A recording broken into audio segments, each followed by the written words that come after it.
18. juna ove godine je mala podmornica kompanije Ocean Gate sa 5 putnika i članova posade zaronila na okeansku dubinu od 2800 metara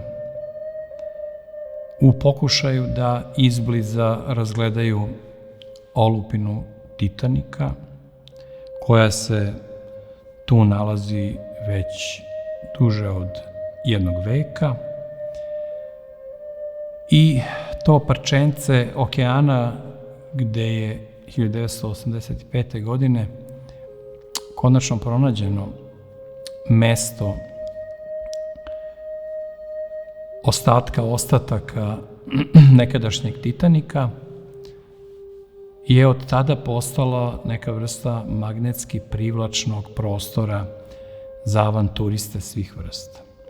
Kad se spoji crna hronika sa turizmom i avanturizmom, onda nailaze nesreće po nekoj logici neizbežnosti.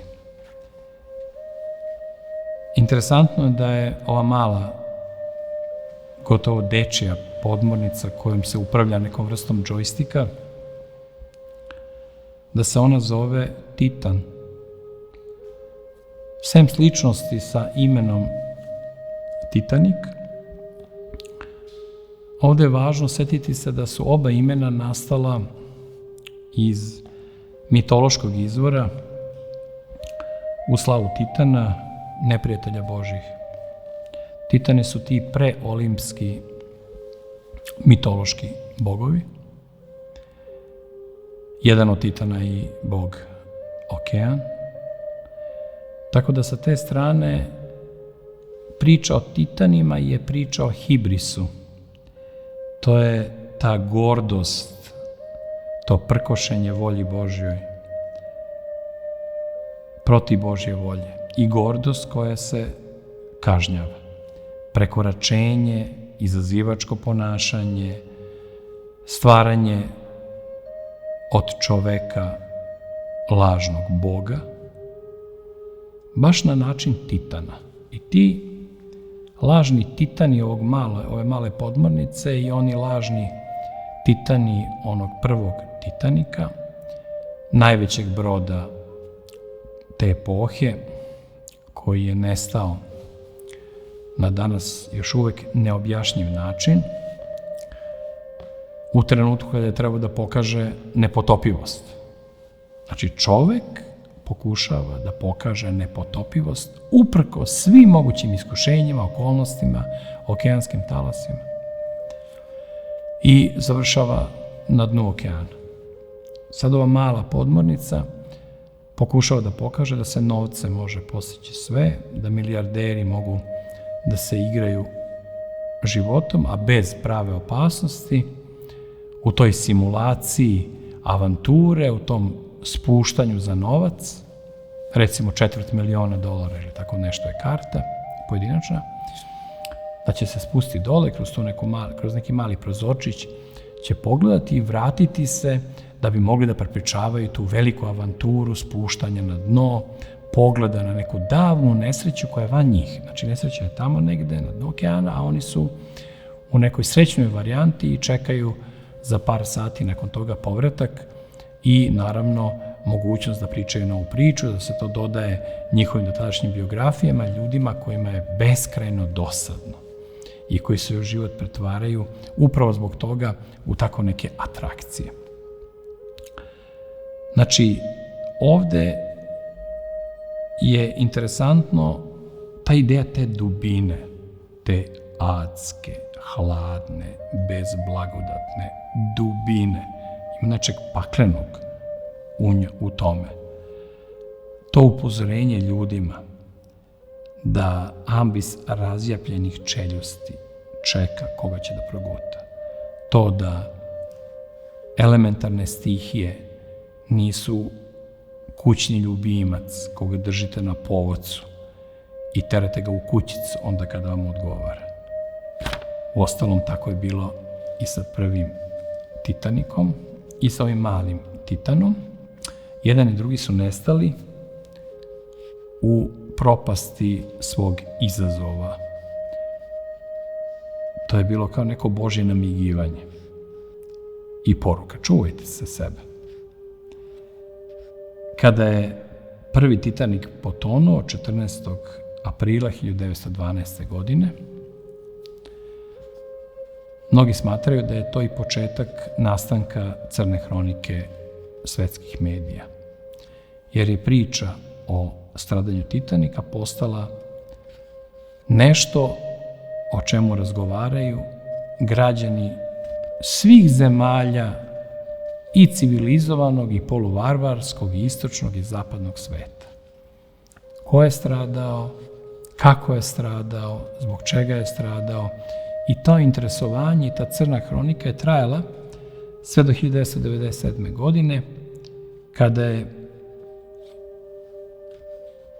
snimljen film o Titaniku, u kome se prilično ubedljivo pokazuje kako to izgleda kada se idila, lažna idila, pretvori u apokalipsu. Ta priča o apokalipsi i ta crna hronika nas vrlo brzo prebacuje iz elementa vode u element vatre.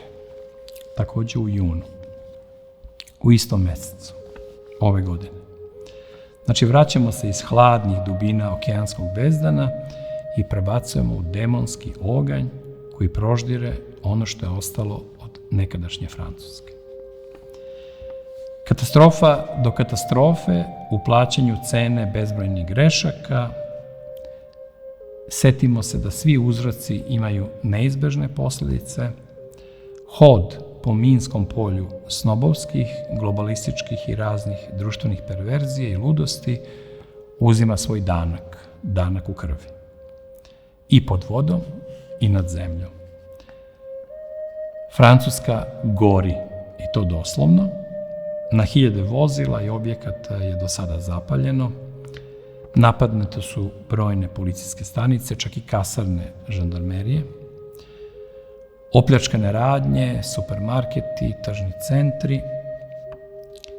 Policijski čas se ubrzano uvodi kao pokušaj gašenja ovog društvenog požara.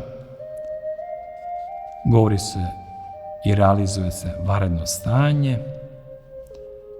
Imate sukob urbane gerile, najmlađih i najsiromašnijih sa snagama reda. Macron je očajan i sad se bavi svojom brigom, naglo suočen sa realnošću koja ga vraća iz njegovih snova bez pokrića o svetskoj politici.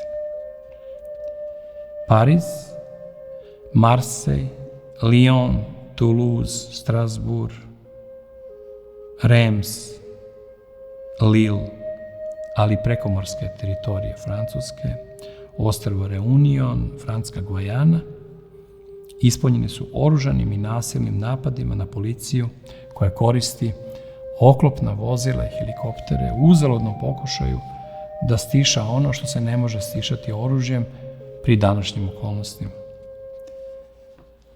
Povod je bio sledeći.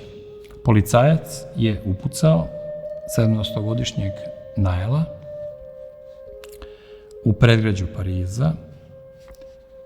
Taj Nael je registrovani maloletni prestupnik, vozio je kola po ko zna koji put bez dozvole, na poljske registracije. Nije hteo da stane nakon kratke i burne rasprave sa saobraćajnim policajcem. S druge strane, brutalno je ubijen sa snimkom koji se viralno proširio kao požar po internetu.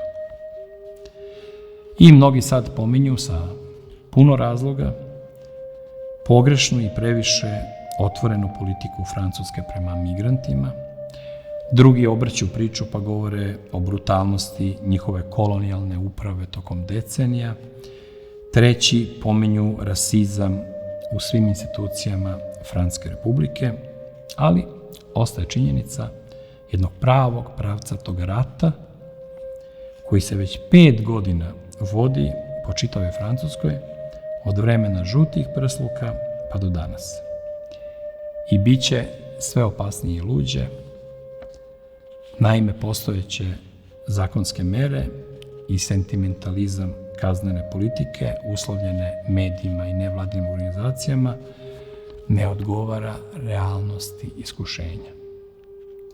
Pakao pogrešno ustrojenog društva koje se bavi svetskim ratom preko Ukrajine sa Rusijom ne razmišlja o posljedicama onoga što je posejano tokom decenije i decenija u zemljama Magreba, tamo po Alžiru, Maroku i svugdje drugdje gdje je Francuska brutalno uzimala sve što je trebalo, a on sada žanje posljedice te kolonijalne politike.